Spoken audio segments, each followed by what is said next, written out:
Ang unang kasalanan talaga, hindi dahil... Puta na religion na tayo. Wait, Tuloy, Koy. makulit to. Ang unang Okay, kasalanan okay, talaga, okay, hindi dahil kinagat yung mansanas. Hindi yun ang unang kasalanan eh. Ang unang kasalanan talaga is sumunod si Adan kay Eva. Kahit basahin nyo pa yung Bible, doon na inis si God eh. Ba't mo sinunod si Eva?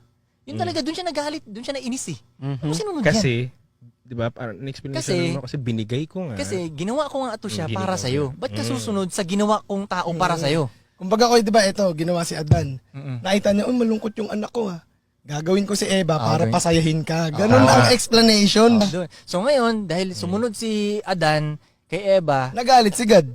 parang nainis si God. So ngayon, umalis na si Adan at si Eva. Kaya ngayon, kadamihan ng lalaking yun is ganun.